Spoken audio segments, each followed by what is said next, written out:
Hey, welcome back to today's video. Do you think no is the worst word a salesperson can hear? Think again. In fact, no can actually be your greatest ally in sales. But here's the twist. Most salespeople fear no so much that they miss out on the valuable opportunities that come for learning and growth. So if you want to transform objections and opportunities and really build stronger customer relationships, it's time to embrace the power of no.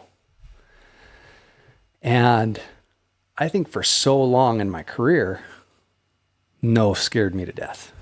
No really scared me to death. And it's really a mind shift change a little bit to embrace this idea that no can be a good thing, that no can actually be where the conversation starts, not ends.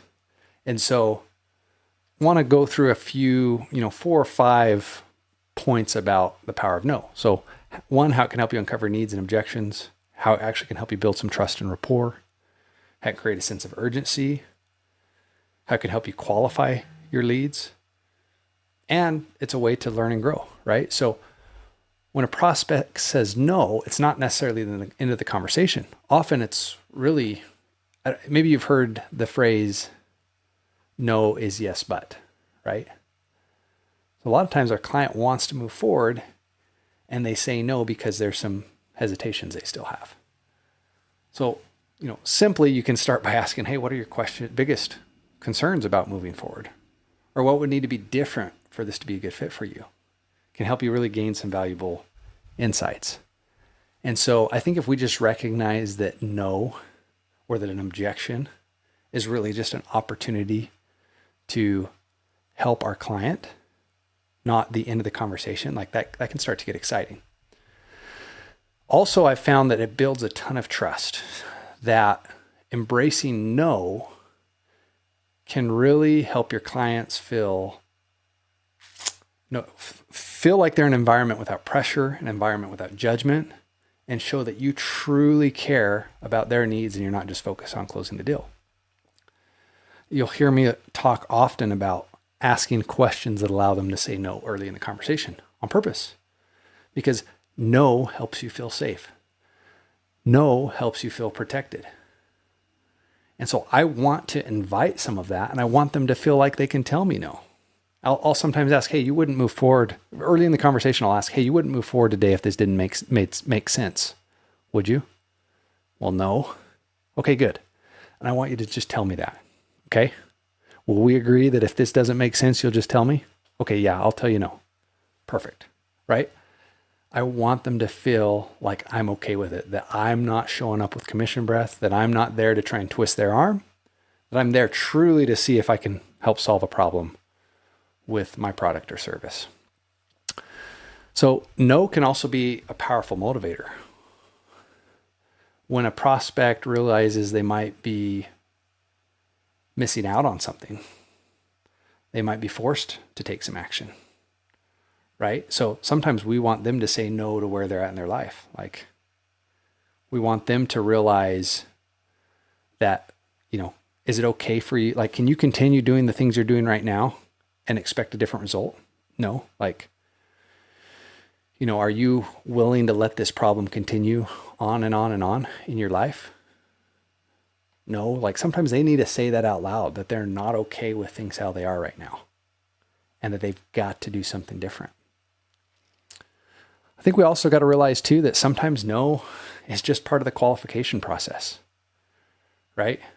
If early on I'm asking questions that could disqualify someone with a no answer, like, that's going to save me time, energy, resources. I was working with a client this week, and it was interesting. Well, it was maybe a week or two ago. We were talking about how they kept getting this objection about money coming up at the end of the sales call. So you're on a call for 45 minutes to an hour. And as we talked through, most of these people they were on a long call with weren't qualified prospects or leads.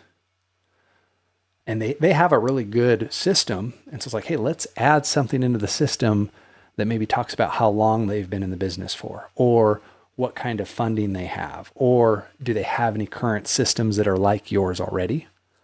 Because there might be a chance to disqualify them early. Or if you feel that very early on in the sales process that they may not be a good fit, call that out. Hey, would you be willing to invest in a solution?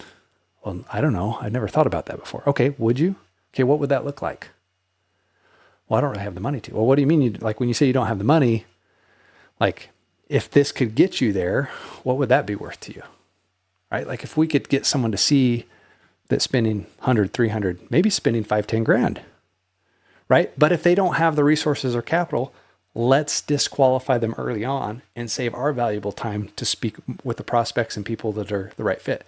That doesn't mean you don't turn those people away. Maybe it's make another recommendation, put them on a drip campaign, continue to nurture that lead in the meantime. So no sometimes can really just help us qualify our leads. So we want to get a no so we can save valuable time. One, so we're not wasting time with the wrong people and spending more time with the right people. Also, think of no as a chance to learn and to grow. I think one of my greatest superpowers in sales is when I get a no, when I truly get a no, we're not moving forward. It's okay, how can I learn from this? Right? So it's either I'm going to win or I'm going to learn. And if I learn, I'm truly winning, right? You're losing in sales when you get no's and you don't evaluate how you can learn from it. You really are. So no is such one from a mindset perspective, from the client's perspective, how you make a client feel. Like we have to embrace no more often. And if we can embrace no, we can truly open up our sales world to a lot more opportunities, right? So realize that sometimes no is just the start of uncovering an objection. Letting a customer feel like they can say no can help build some trust and create some safety for them. Getting your client to realize they can't stay the same and they've got to say no to what they're currently doing can help them realize the urgency of the situation.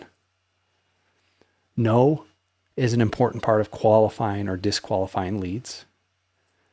And if we truly get the ultimate no that they're not going to buy, it's an opportunity to learn.